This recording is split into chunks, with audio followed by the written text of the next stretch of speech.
Hello, everyone, and thank you for coming for another episode of The Bold and the Beautiful at Deb Chanel's 48th World. We are looking at or going over The Bold and the Beautiful that aired on Monday, September 26th at 2016. We have, as a summary, Eric makes a bold decision to go through with his plans despite his family's protests. Then we have Ridge stands firm with his siblings when their support of him begins to waver. Going on into that first scene, we have Eric says, "No one came." Eric is furious about the family not turning out to his wedding. He is bringing up Pam and Charlie. They were there, then they wasn't there. He has Thorne to be his best man. He wasn't there. Then doggone why wasn't even there for his own mother's wedding. What kind of mess is that? What kind of family members are those? Oh, because they didn't show up. Okay, Quinn is telling Eric to not marry her because she don't want him to choose between her and his family. Ridge is still strong holding the family until everyone to protect them from going to the wedding. He's like, "No, we have to continue with this united front. We don't want Quinn in the family. We just got to show Dad." Bad move, Ridge. Bad move. You should have went to the wedding, even if you just all showed up late, okay? Because it's going to be something they were going to be partying to the wee hours of the night anyway. But no, you decide to not show, okay? Then we have Quinn saying it's her fault. Eric is telling Quinn he will marry her without his family support. Marrying Quinn is what he's going to do. He thanks Ivy for coming to the wedding, and he tells the Reverend, "Let's get the show on the road because I'm finna marry this beautiful, talented lady." Okay, we go to commercial. We come back. We have Red still making a fool out of himself and the others, just really all of them, uh, keeping them from going on to the wedding. So, it is what it is. And they also confront Red, still thinking they did the wrong thing, which, hey, the show of the boat done sailed into the water now. If you would have and wanted to be there, you should have been there. Okay? Then we got Eric and Quinn are getting married, y'all. With only one family member there, and that's Ivy. Being there for them. They're getting married, and that's the final say. The Reverend asked them to go on and make their promises to one another. Eric made such a beautiful promise of commitment to Quinn. It was kind of tear jerking. Then we have Quinn makes all her promises to Eric. She seems to be very genuine about it. And then they are asked to exchange their wedding bands. And they kiss one another after, the minister gives them permission to. And I don't know what kind of fingernail polish Quinn is wearing, but it is gorgeous. If anyone knows, please let me know so I can go buy it because it was just very stunning. Then we have a commercial. Then we come back. We have Ivy leads them alone to their own devices because it was small and intimate. That show was the truth, honey. And that's how I would have kept it. I wouldn't have invited nobody. I wouldn't send out an invitation. None of that. We just got married here and then probably eloped and went somewhere beautiful and came back and started hell with everybody. But it is what it is. Everybody that was there needed to be there, and that's all the support they needed. But that didn't still keep Eric from feeling some kind of saltiness towards his family members. But I would say, y'all go on and enjoy this. I know it's a lot of food here and there. I'm gonna give me a plate to go, da da da da da. But I'll see y'all later. Enjoy yourselves, and y'all are a beautiful couple.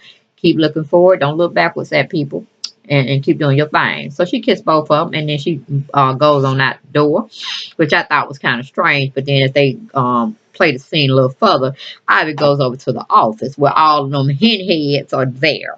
And she just goes in on every last one. I'm talking about, are y'all crazy? Y'all were going to spite y'all grandfather who gave y'all everything just because y'all didn't like who he was marrying, even with the thought that he would still marry her, even though y'all felt a certain kind of way against her. Well, guess what? Yes, he did get married, and guess what? He was hurt at each and every one of y'all. But he ain't mad at me, no way, not by a long shot, because I was there. Okay? Whether I agree with who he was marrying or not, it doesn't matter. I was there. Okay? So all of them trying to make excuses like, looking at Ridge like he's the all be all type of person that's supposed to tell them what to do. And they sit up there, they made a slew of mistakes on their own in their own personal relationships. But then they can't give their grandfather a pass to marry whomever they don't feel is right for him, but just to give him decency of respect of showing up. You know, even if they had salty faces on their face, or salty looks on their face, at least they were there. They behind their physical being were there in the building, okay? But anyway, it is what it is. Um, Eric is looking at the room. It's so beautiful, but then it's so ugly and dim because, just the whole thing. Queen had to come downstairs and see nobody. All this distraught look in her face, and then he had to go, what should have been a beautiful, perfect day because she was a beautiful bride. It just had a very negative tone on it. He was doing his best to, bring her spirits up just like a little G would. And he's going to be a very beautiful husband to her. And I just wish them well and all of that. But he's still mad as hell that no one could put their differences aside and just honor him in that day, because he definitely been behind them 110%, all their foolishness and fuckery going on within their lives and their relationships, and he was always there. But you got old stupid uh what's her name? Steffi, who truly is not a Forrester if the writers would really bring that out. And we already know Ridge wasn't a born biological Forrester either. He was adopted into the family.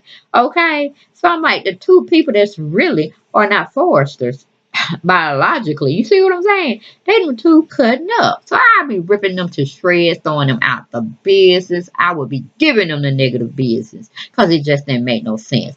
Y'all sit up there and made me spend all this, beautiful money thinking about y'all would be happy for me when nobody had time for me when I was single and trying to hook up with family members to go out with and spend some time. And you gonna show up like this, child, please.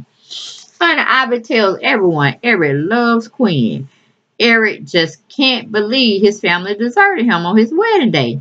Queen comes down to see what's holding him up, and lo and behold, he just go on and tell her that it wasn't fair how they did her, how they been doing her, but all this gonna change. He's been looking at some papers. He had Rich name on it that he's going to present to him as power of attorney. I guess if he ever got crazy or insane, he would have the rights to make business decisions for him and this and that. But that's thrown in the water. That's so thrown in the water now because he is really angry at Ridge. So he goes on to give Queen her first wedding gift from him. And that's a portrait of her being set on the mantelpiece and Stephanie's picture being taken down. That's what I'm saying. Even Stephanie didn't object when they were getting married. So they like that picture should have flipped out the wall. But even she was there, had compassion for him. That since she can't be in his life, and he does find true love in her, and she makes him feel young again. Stephanie threw her picture out the wall like she normally would do when she's upset. She said, okay, I witness it for what it is. You need to have somebody in your life that truly loves you right now. And this, that, and the other. And maybe for, duration of the marriage, to death do you part. But, okay, I ain't going to flip myself off the wall. I'm going to let you go and have your just do with this young woman that you feel that you need to get your groove on with and marry. Okay, fine. I'll be there in spirit. But, y'all, he replaced Stephanie's picture with a gorgeous, exquisite looking photograph of Queen. I don't know if it was a hand painted. He had gave them, you know, um, a picture of similar of what he wanted her to be in, or maybe it seemed like it was her wedding dress. But I was like, oh my God, it is gorgeous. Because, the one in my head up there that Rick put up there, it was horrendous. She looked like, the wicked witch of the West or something. I don't know. Maybe it was her hair or her makeup, or maybe it was just the red dress she was posed in. But I didn't like it. I did not like it. But this one of Queen, oh, it just sets off the room. And it shows how much he really do love her and respect her. And that's a beautiful thing. So, y'all, that's all I had for today's episode, which aired on Monday, the 26th. Hope you enjoyed. We'll get to the 27th in just a few minutes. And I will get to the 28th more than likely tomorrow because I do have to work today. But peace and blessings to you all, and enjoy my commentary. And please, I'm trying to get to 1,000 before the year is ended. I'm very close. Just need 300 more people. To put me on over there, but I would love to get 1,000 for my Christmas present. Okay. Thank you so much. Have a great, great, great, great day. Bless you and be well. Bye.